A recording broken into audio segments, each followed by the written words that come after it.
BBC বাংলার পরিক্রমায় এখনকার প্রধান খবর। যুক্তরাষ্ট্রের প্রেসিডেন্ট নির্বাচনে বিজয়ের আরও কাছাকাছি এসে গিয়েছেন জো বাইডেন। ভোট গণনায় তিনি জর্জিয়ার পর পেনসিলভানিয়াতেও ট্রাম্পের চাইতে এগিয়ে গেছেন। কিন্তু প্রেসিডেন্ট ট্রাম্প বলছেন তিনি পরাজয় স্বীকার করবেন না। তাহলে কি হতে পারে? শুনবেন সবশেষ খবর আর বিশ্লেষণ। আর মিয়ানমারে নির্বাচন হয়ে গেলেই রোহিঙ্গা প্রত্যাবাসনের প্রশ্নে ভারতকে জড়িত করে নতুন উদ্যোগ নিতে চায় বাংলাদেশ। সর্বশেষ যে ভারতের পররাষ্ট্র সচিব সফর করে গেলেন, এখানেও তিনি বলেছেন যে রোহিঙ্গা প্রত্যাবাসনের ক্ষেত্রে ভারত ভূমিকা পালন করবে। তো আমরা সামনে এই যে নির্বাচন পরবর্তী যে নতুন সরকার গঠিত হবে, সেই সময়ে আমরা সেই রাষ্ট্রগুলিকে তাগাদা দিব। থাকবে এ নিয়েও। আর শেষে রয়েছে বিশেষ রিপোর্ট, নৃশংস গণপিটুনির ঘটনা কেন এত বেড়ে গেছে বাংলাদেশে। তবে শুরুতেই বিশ্ব সংবাদ।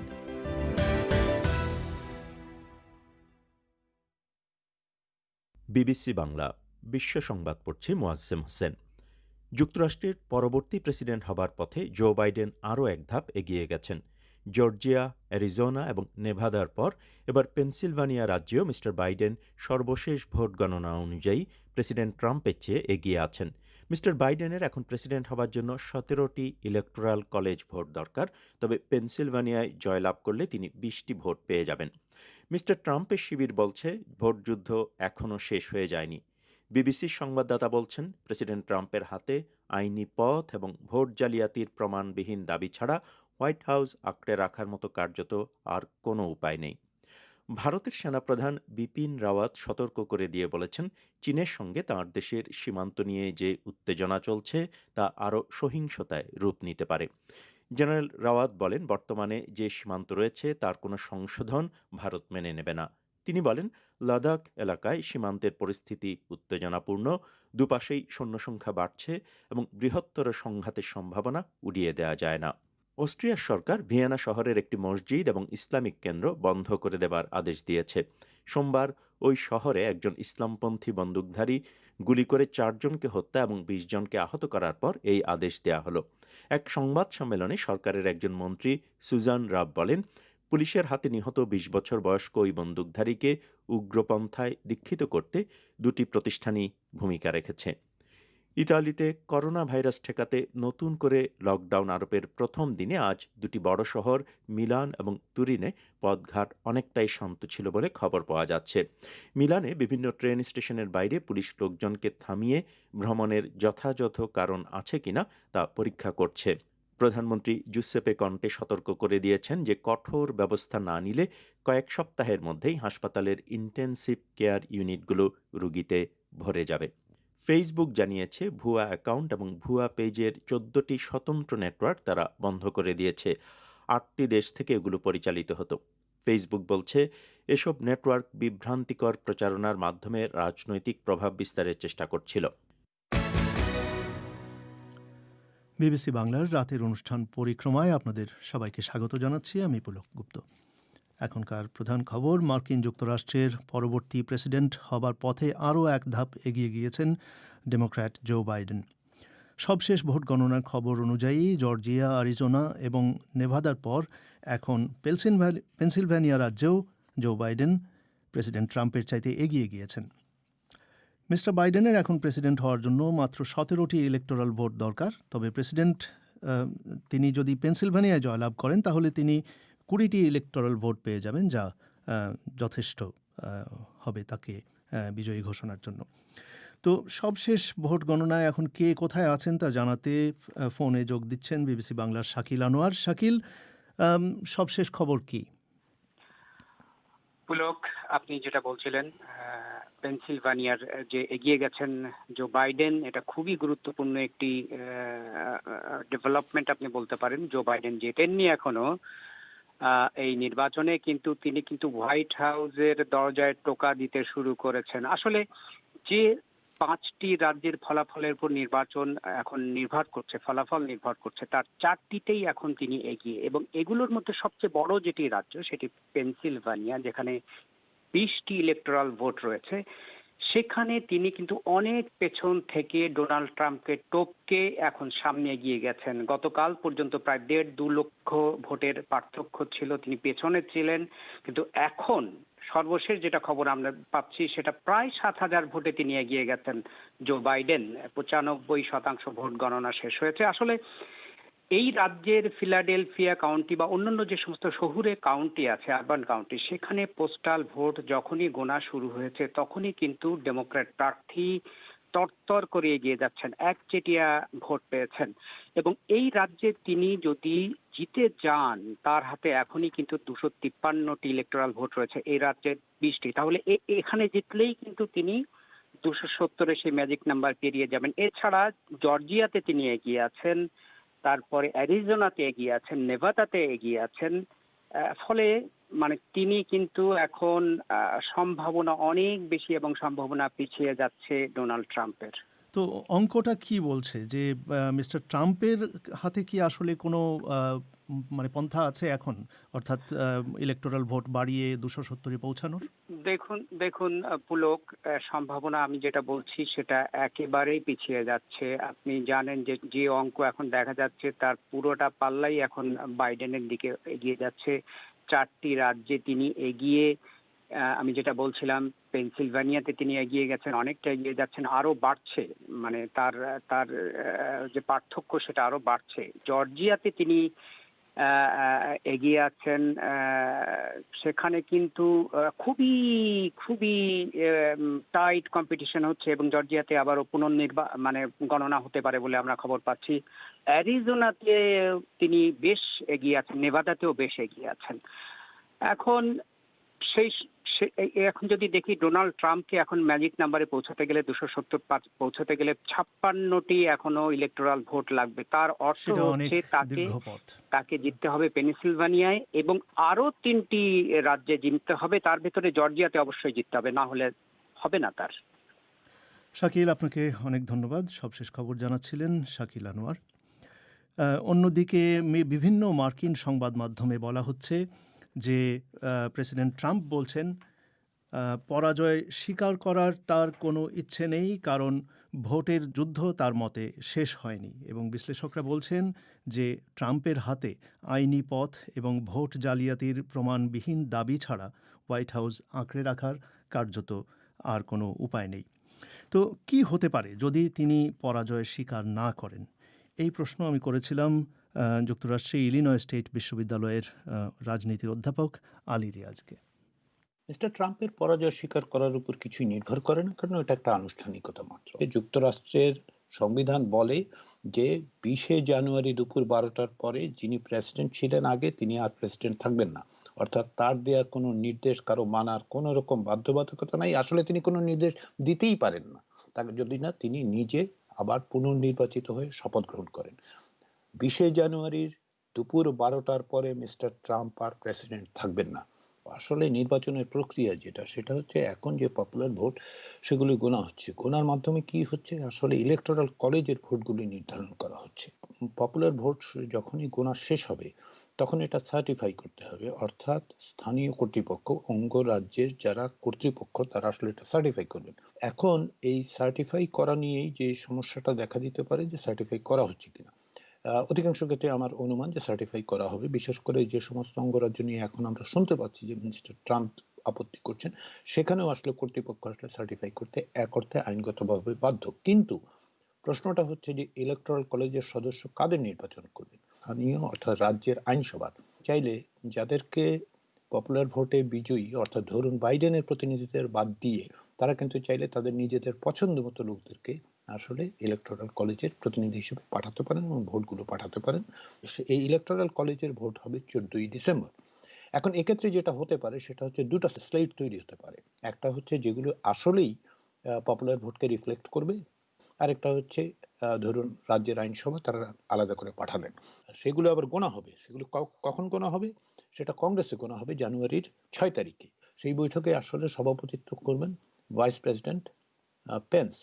তিনি চাইলে যেটা করতে পারেন সেটা হচ্ছে একটা স্লেট রেখে আরেকটা স্লেট ফেলে দিতে পারেন, অথবা বলতে পারেন দুটোর কোনোটাই আমি গ্রহণ করলাম না। এখন যদি তিনি দুটোর কোনোটাই গ্রহণ না করে তাহলেই একটা সংকট তৈরি হবে আর কি। তো সেক্ষেত্রে কি সংকট হতে পারে? সংকটটা দেখা দেবে যে জায়গায়, সেটা হচ্ছে যখনই আপনি দুটো স্লেটে বাদ দিয়ে দিবেন তখন দাঁড়াবে যে 270টি ভোট কেউই পাচ্ছেন না। তাহলে দাঁড়ায় যেটা কংগ্রেস সিদ্ধান্ত নেবে। এখন কংগ্রেস কিভাবে সিদ্ধান্ত নেবে? কংগ্রেস সিদ্ধান্ত নেওয়ার ক্ষেত্রে নিয়মটা হচ্ছে এই যে প্রত্যেকটা অঙ্গরাজ্য একটা করে ভোট পাবে। এই সংখ্যাগরিষ্ঠ সদস্য যেই দলের তারা ভোটটা দেবেন। এখন যে প্রতিনিধি পরিষদ তাহলে কি দাঁড়াবে? তাহলে 24টা ভোট পাবেন বাইডেন, 26টা পাবেন ট্রাম্প। এই 24 এবং 26-এ ট্রাম্প বিজয়ী হবেন এবং তিনি আসলে প্রেসিডেন্ট হিসেবে নির্বাচিত হতে পারে। এইটা হচ্ছে যে সবচেয়ে বিপজ্জনক পরিস্থিতি, কেননা তখন একটা কনস্টিটিউশনাল ক্রাইসিস দেখা দেবে। আপনি যেটা বলছিলেন এটা হচ্ছে একটা আইনি পন্থা, কিন্তু এটার একটা রাজনৈতিক দিকও তো আছে যে মিস্টার ট্রাম্প একটি রাজনৈতিক দলের মনোনীত প্রেসিডেন্ট। রিপাবলিকান পার্টি কি এই ক্ষেত্রে প্রেসিডেন্টকে সেই সমর্থন দেবে? সেটাই হচ্ছে মিলিয়ন ডলার প্রশ্ন। রিপাবলিকান পার্টি আসলে এই অবস্থান নেবে কি নেবে না, এটা তাদের উপর নির্ভর করবে এবং তাদের এই ক্ষেত্রে সুস্পষ্ট অবস্থান না নিলেই এই এই সাংবিধানিক সংকটের মধ্যে দেশ চলে যাবে। তো এখানে আরেকটা প্রশ্ন হচ্ছে যে প্রেসিডেন্ট ট্রাম্প যেটার কথা বলছেন যে এই যে অ্যাবসেন্টি ভোট যেগুলোর মাধ্যমে বাইডেন এই এগিয়ে গেলেন ট্রাম্পের চাইতে, সেগুলো ভুয়া ভোট, জাল ভোট, এখানে প্রচুর জালিয়াতি হয়েছে, নজিরবিহীন জালিয়াতি হয়েছে তিনি বলছেন। এই ব্যাপারটা ধরে তিনি কি আসলে নির্বাচনের ফলাফল উল্টে দিতে পারেন? সেটা থেকে আদালতে প্রমাণ করতে হবে, শুধুমাত্র বললে টুইট করলে হবে না। এবং ইতিমধ্যে যেটা চেষ্টা করছেন মিস্টার ট্রাম্প, বিভিন্ন অঙ্গরাজ্যে সেগুলো নিয়ে মামলা করছেন এবং আমরা গতকাল যেগুলো দেখতে পেয়েছি যে অধিকাংশ ক্ষেত্রে এসব মামলা রাজ্য পর্যায়ের আদালতগুলোতে সেগুলো গৃহীত হচ্ছে না। এই ক্ষেত্রে আদালতের একটা মাত্র বিষয় আছে যেটা মিস্টার ট্রাম্প প্রথম দিনই ইঙ্গিত দিয়েছেন, তিনি যেতে চাচ্ছেন সুপ্রিম কোর্টে। সুপ্রিম কোর্টে কিভাবে যাবেন? সুপ্রিম কোর্টে সরাসরি যাওয়ার কোনো মামলা নিয়ে সুযোগ আসলে নেই, একটি মাত্র বিকল্প ছাড়া। সেটা হচ্ছে পেনসিলভেনিয়াতে যখন একটা মামলা হয় এবং সুপ্রিম কোর্ট কিন্তু চাইলে ওই কেসটা আবার নিতে পারে, কিন্তু নিলে যেটা হবে সেটা হচ্ছে যে অতীতে সুপ্রিম কোর্টের সিদ্ধান্তের কারণে যারা নির্বাচনের ভোট, মেইল ইন ভোট এমনভাবে পাঠিয়েছেন যে নির্বাচনের পরে 3 দিন ধরে এটা গেছে, তাদেরকে ডিসএনফ্র্যাঞ্চাইজ করা হবে, নাগরিকের অধিকার সংকুচিত হবে। আপনি যে যে সম্ভাব্য পরিস্থিতিগুলোর কথা বললেন, এগুলোকে কেন্দ্র করে কি একটা অসন্তোষ, কোনো রকমের গোলমাল, সহিংসতা, এই ধরনের পরিস্থিতি তৈরি হতে পারে? সেই আশঙ্কা আছে। সেই আশঙ্কা আছে এই কারণে যে মিস্টার ট্রাম্প যেটা সবসময় করেন, তার যে সমর্থক, যাদের মধ্যে শ্বেতাঙ্গ শ্রেষ্ঠত্ববাদীরা রয়েছে, যার মধ্যে মিলিশিয়ারা রয়েছে, তাদেরকে তিনি বলতে পারেন, টুইট করে বলতে পারেন, তিনি যেকোনোভাবে তাদের কাছে এই বার্তা পৌঁছাতে পারেন যে তারা পথে নেমে আসুক, তারা আসলে এগুলো মোকাবেলা করুক। এবং সেক্ষেত্রে এটা বড় বিষয় হয়ে দাঁড়াবে যে বিভিন্ন রাজ্যের পুলিশ এবং বিভিন্ন রাজ্যের ন্যাশনাল গার্ড তারা কি ভূমিকা নেবে। বলছিলেন যুক্তরাষ্ট্রের ইলিনয় স্টেট বিশ্ববিদ্যালয়ের রাজনীতির অধ্যাপক আলী রিয়াজ। আপনারা শুনছেন বিবিসি বাংলার রাতের অধিবেশন পরিক্রমা। এবার আপনাদের জানিয়ে দিই বিবিসি বাংলার আগামীকালকের ফোন ইনের বিষয়বস্তু। মার্কিন যুক্তরাষ্ট্রের প্রেসিডেন্ট নির্বাচনের ফলাফল জানা যাবে আর কয়েকদিনের মধ্যেই। এই নির্বাচনে ডোনাল্ড ট্রাম্প বা জো বাইডেন যিনি জয়লাভ করুন, যুক্তরাষ্ট্রের দিক থেকে বাংলাদেশ কী প্রত্যাশা করতে পারে বলে আপনার মনে হয়? এই প্রশ্নেই হবে বিবিসি বাংলার শনিবারের ফোন ইন। এতে যোগ দিতে চাইলে 01714-115578 এই নম্বরে ফোন বা SMS করে আপনার নাম এবং ফোন নাম্বার জানিয়ে দিন। অনুষ্ঠানের আগে আমরাই আপনার সঙ্গে যোগাযোগ করব। আপনারা শুনছেন বিবিসি বাংলার রাতের অধিবেশন পরিক্রমা। মিয়ানমারের নির্বাচন হয়ে গেলেই রোহিঙ্গা প্রত্যাবাসনের প্রশ্নে ভারতকে জড়িত করে নতুন উদ্যোগ নিতে চাইছে বাংলাদেশ। মিয়ানমারে নির্বাচন হবে 8ই নভেম্বর এবং তা হয়ে গেলেই এই উদ্যোগ নেওয়া হবে। বাংলাদেশের পররাষ্ট্র প্রতিমন্ত্রী শাহরিয়ার আলম বিবিসিকে বলছেন যে বাংলাদেশ এই উদ্যোগে ভারত এবং চীন সহ কয়েকটি দেশকে সক্রিয়ভাবে জড়িত করতে চাইছে। একই সঙ্গে তিনি বলছেন যে করোনা ভাইরাস মহামারী এবং মিয়ানমারের নির্বাচনের কারণে 1 বছর ধরে দ্বিপাক্ষিক চেষ্টাতে কাঙ্ক্ষিত অগ্রগতি হয়নি এবং বাংলাদেশ এই দ্বিপাক্ষিক উদ্যোগেও গতি আনবার চেষ্টা করবে। ঢাকা থেকে কাদির কল্লোল। রোহিঙ্গা সংকট সমাধানে বাংলাদেশ, চীন এবং মিয়ানমারকে নিয়ে ত্রিপক্ষীয় একটি কমিটি করা হয়েছিল। গত বছর সেই কমিটি 2 দফা বৈঠক করেছিল, কিন্তু করোনা ভাইরাস মহামারীর পাশাপাশি মিয়ানমারের পক্ষ থেকে তাদের নির্বাচনের অজুহাতের কারণে এবছর সেই কমিটির বৈঠক হয়নি বলে ঢাকায় কর্মকর্তারা জানিয়েছেন। তারা বলেছেন, এখন মিয়ানমারের নির্বাচনের পর বাংলাদেশ সেই কমিটির বৈঠক করতে চাইছে। তবে এই উদ্যোগে চীনের পাশাপাশি বাংলাদেশ আরও কয়েকটি দেশকে, বিশেষ করে ভারত এবং জাপানকে যুক্ত করার চেষ্টা করছে। পররাষ্ট্র প্রতিমন্ত্রী শাহরিয়ার আলম বলেছেন, রোহিঙ্গা সমস্যা সমাধানে ভারত সক্রিয়ভাবে সহযোগিতা করবে বলে বাংলাদেশ সরকার মনে করছে। আমরা দ্বিপাক্ষিক যে আলোচনা সেটাকেই সর্বোচ্চ গুরুত্ব দেই, তবে অবশ্যই এটা এখন আর দ্বিপাক্ষিক বিষয় নেই, এটা আন্তর্জাতিক বিষয়। এটা জাতিসংঘ বা ওইরকম একটা বৃহৎ আকার এটা ধারণ করেছে। সেক্ষেত্রে মিয়ানমারের বন্ধু রাষ্ট্র হিসাবে চায়না একাধিক বৈঠক আমাদেরকে নিয়ে করেছে, আমরা সেটাকে সাধুবাদ জানিয়েছি। ভারতের সাথেও মিয়ানমারের একটা ভালো সম্পর্ক আছে বলে আমরা মনে করি। সেক্ষেত্রে আমরা যখন ভারতের সাথে বৈঠক করি আমরা এটা প্রতিনিয়তই বলি, এবং তারাও আপনারা দেখেছেন যে ভারতের পররাষ্ট্রমন্ত্রী এমনকি ভারতের প্রধানমন্ত্রী সর্বশেষ যে ভারতের পররাষ্ট্র সচিব সফর করে গেলেন, এখানেও তিনি বলেছেন যে রোহিঙ্গা প্রত্যাবর্ষণের ক্ষেত্রে ভারত ভূমিকা পালন করবে। তো আমরা সামনে এই যে নির্বাচন পরবর্তী যে নতুন সরকার গঠিত হবে সেই সময়ে আমরা সেই রাষ্ট্রগুলিকে তাগাদা দিব। রোহিঙ্গা সমস্যা আন্তর্জাতিক অপরাধ আদালত পর্যন্ত গড়িয়েছে। রোহিঙ্গাদের হত্যা এবং নির্যাতনের অভিযোগের ব্যাপারে জাতিসংঘের একটি আদালতে এখন বিচার কার্যক্রম চলছে। যদিও বিশ্লেষকদের অনেকে বলেছেন, আন্তর্জাতিক আদালতে বিচারের কারণে মিয়ানমার কিছুটা চাপে পড়েছে, কিন্তু মিয়ানমারের নির্বাচনে যেই সরকার ক্ষমতায় আসুক না কেন, সেই সরকার রোহিঙ্গাদের ফেরত নেয়ার ব্যাপারে নিজেরা কোনো উদ্যোগ নেবে কিনা সেই প্রশ্নে বিশ্লেষকদের মধ্যে সন্দেহ রয়েছে। ঢাকা বিশ্ববিদ্যালয়ের আন্তর্জাতিক সম্পর্ক বিভাগের অধ্যাপক লাইলুফার ইয়াসমিন বলেছেন, ভারত, চীন এবং জাপানকে সাথে নিয়ে চাপ সৃষ্টি করা গেলে বাংলাদেশ কার্যকর ফল পেতে পারে। আমার মনে হয় যদি চায়না এবং ইন্ডিয়া রিজিওনাল পাওয়ারকে নিয়ে কাজ করতে পারে, দেন ইন্টারন্যাশনালাইজিং দ্য ইস্যু। এবং একই সাথে আপনাকে একটু দেখতে হবে যে জাপানের রোলটা কিন্তু এখানে খুব ইন্টারেস্টিং, কারণ জাপান কিন্তু একটা ইউনিফাইড সাপোর্ট যেটাকে বলে, কন্টিনিউড সাপোর্ট, সেটা কিন্তু দিয়ে গেছে। তো সেই জন্য আমাদের কাজ যেটা হবে যে জাপানকে আমরা কোনোভাবে এটার সাথে আরো ইনভলভ করতে পারি কিনা। তো আমি গভর্নমেন্টের পরিবর্তনের সাথে এটা ডিরেক্ট সম্পর্ক দেখি না, আমি রাদার দেখছি যে রিজিওনাল অ্যাক্টরগুলোর কাজটা মানে এটাকে ত্বরান্বিত করতে পারে। কর্মকর্তারা অবশ্য ভারত এবং জাপানকে নিয়ে মিয়ানমারের সাথে আলোচনার নতুন চেষ্টার কথা বলছেন। একই সাথে মিয়ানমারের সাথে দ্বিপাক্ষিক উদ্যোগ আবারও শুরু করার বিষয়েও গুরুত্ব দেওয়ার কথা বলা হচ্ছে বাংলাদেশের পক্ষ থেকে। পররাষ্ট্র প্রতিমন্ত্রী শাহরিয়ার আলম বলেছেন, দুই দেশের মধ্যে আগে যেসব আলোচনা হয়েছিল, নির্বাচনের পর মিয়ানমার সেগুলো বাস্তবায়নের উদ্যোগ নেবে বলে তাঁরা প্রত্যাশা করছেন। এই যে রোহিঙ্গা সমস্যাটি আছে, কোভিড পরিস্থিতির কারণেই মূলত, এবং তাদের দেশে নির্বাচনের কারণে আমরা মনে করি যে প্রত্যাশা ছিল আমাদের, সে কাঙ্ক্ষিত লক্ষ্য আমরা অর্জন করতে পারিনি। তো সেখানে আশা করি নির্বাচিত সরকার যেই নির্বাচিত হোক, তারা আমাদের সাথে যে দ্বিপাক্ষিক চুক্তিগুলি করেছেন সেই দ্বিপাক্ষিক চুক্তির আলোকে তারা সেগুলি বাস্তবায়নের লক্ষ্যে সত্যিকার অর্থেই ব্যবস্থা গ্রহণ করবেন। এবং সেই সাথে সাথে আইসিজে যে ইন্টারিম মেজার্স গুলি বলেছিল মিয়ানমারকে প্রতি 3 মাস অন্তর অন্তর একটি রিপোর্ট সাবমিট করার যে বিষয়গুলি এবং ধারাবাহিকভাবে উন্নতি করা, বিশেষ করে রাখাইন রাজ্যে এবং রোহিঙ্গাদেরকে ফেরত নেওয়ার জন্য একটা আদর্শ পরিবেশ তৈরি করা, সেই লক্ষ্যে সেই সরকার কাজ করবে এবং সেই লক্ষ্যে আমরা আমাদের কার্যক্রম আরো জোরদার করব। লক্ষ লক্ষ রোহিঙ্গার প্রত্যাবাসনের প্রশ্নে বাংলাদেশ এবং মিয়ানমারের মধ্যে যৌথ ওয়ার্কিং কমিটির বৈঠকও হচ্ছে না 1 বছরের বেশি সময় ধরে। কর্মকর্তারা বলেছেন, মিয়ানমারের নির্বাচনের পর এই যৌথ ওয়ার্কিং কমিটির বৈঠক আয়োজনেরও চেষ্টা করা হবে। ঢাকা থেকে কাদির কল্লোল। এবারে আজকের বিশেষ প্রতিবেদন। কখনো চোর, কখনো ডাকাত, কখনো ছেলে ধরা, নানা সন্দেহের বশে বিভিন্ন সময় বাংলাদেশে গণপিটুনির মাধ্যমে হত্যাকাণ্ড চলছেই। সবশেষ এর সঙ্গে যুক্ত হয়েছে কোরআন অবমাননার গুজবে পিটিয়ে এবং পুড়িয়ে মারার ঘটনা। একটি মানবাধিকার সংস্থা বলছে যে বাংলাদেশে চলতি বছর এখন পর্যন্ত গণপিটুনিতে নিহত হয়েছেন অন্তত 30 জন। এই গণপিটুনির নৃশংস ঘটনাগুলো কেন বারবার ঘটছে, এ নিয়ে শুনুন আকবর হোসেনের বিশেষ প্রতিবেদন। মাত্র 1 বছর 4 মাস আগের কথা। বাংলাদেশ যখন ছেলেধরা ও কাটামাথা গুজবে সয়লাব, তখন ঢাকার বাড্ডা এলাকায় ছেলেধরা সন্দেহে তাসলিমা আক্তার রেনুকে প্রকাশ্যে পিটিয়ে হত্যা করা হয়। মিস রেনুকে হত্যার পর জানা গেল তিনি সন্তানকে স্কুলে ভর্তি করানোর জন্য তথ্য জানতে সে এলাকায় গিয়েছিলেন। এই ঘটনায় মামলা দায়ের এবং পুলিশের তদন্ত শেষ হলেও এখনও বিচার হয়নি।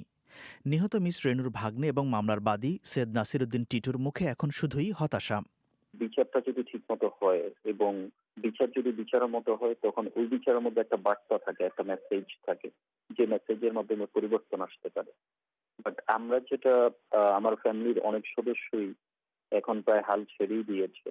আমার নানি এখন মানে আমার যিনি মারা গেছেন ওনার মা মৃত্যুসজ্জায় আছেন।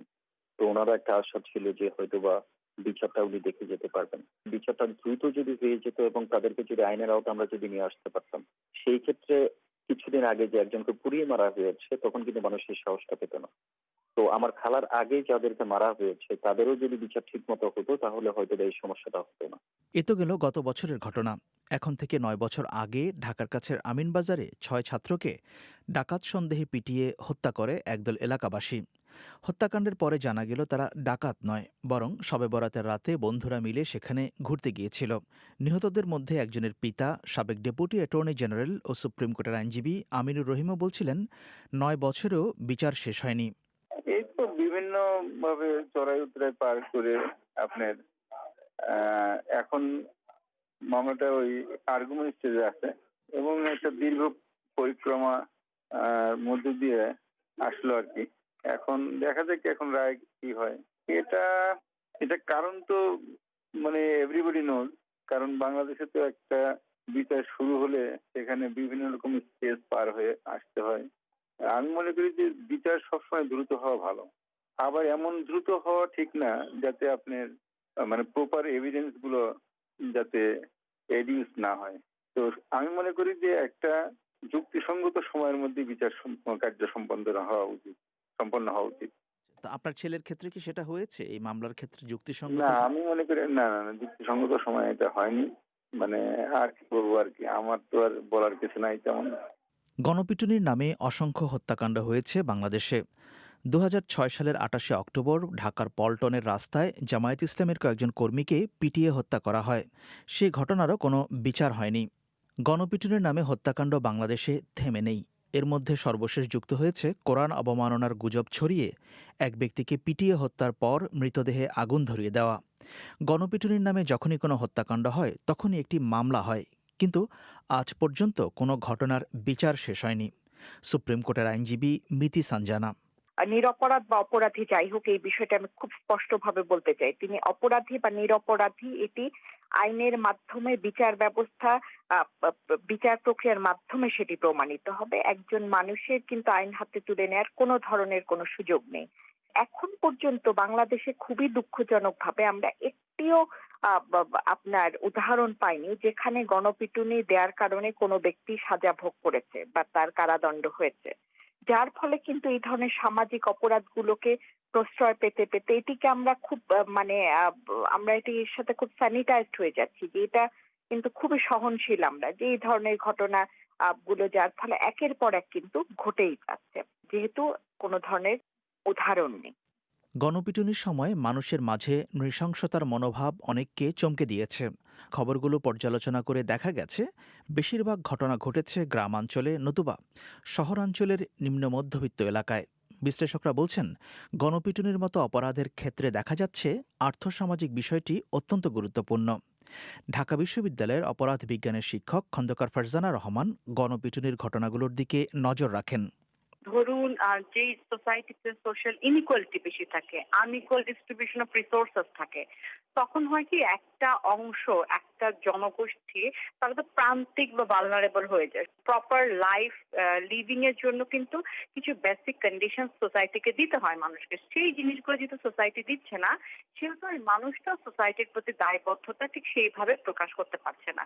সুতরাং অবভিয়াসলি তার একটা মানুষের ব্যাকগ্রাউন্ড, তার নিডস, তার ওরিয়েন্টেশন, সে কোন স্ট্যাটাস থেকে আসছে, দিজ আর অলসো ইম্পর্টেন্ট যে আসলে সে গণপিটুনিতে অংশ নিচ্ছে কি নিচ্ছে না। এবং আপনি দেখবেন যে এই যে একটা সোসাইটি, যেমন আমি বেনুর ঘটনাটাই কিন্তু মেইন আসামি মনে হয় ছিল, মেইন আসামি না তখন প্রায় 40-50 জনের নাম ছিল, একজন যাকে একদম ভিডিওতে দেখা গেছে সে কিন্তু সবজি বিক্রেতা। সুতরাং এই যে একটা মানুষ, এই আমি বলবো যে মানে কনসিকুয়েন্স না বুঝে একটা কাজ করে ফেললো, তার পুরো জীবনটা কিন্তু শেষ হয়ে যাচ্ছে এই একটা ঘটনার কারণে। সুতরাং এই যে মানুষের অসচেতনতার অভাবটা, এইটাও কিন্তু তার স্ট্যাটাস, তার কারেন্ট কন্ডিশন অফ লিভিং সবকিছুর সাথে জড়িত। গণপিটুনির মতো ঘটনাগুলো বেশি দেখা যায় বাংলাদেশের মতো অর্থনৈতিক এবং সামাজিকভাবে পশ্চাৎপদ সমাজে। মনোবিজ্ঞানীরা এই প্রবণতাকে মব সাইকোলজি হিসেবে বর্ণনা করেন। তারা বলছেন, এর সাথে শিক্ষার বিষয়টি সরাসরি জড়িত।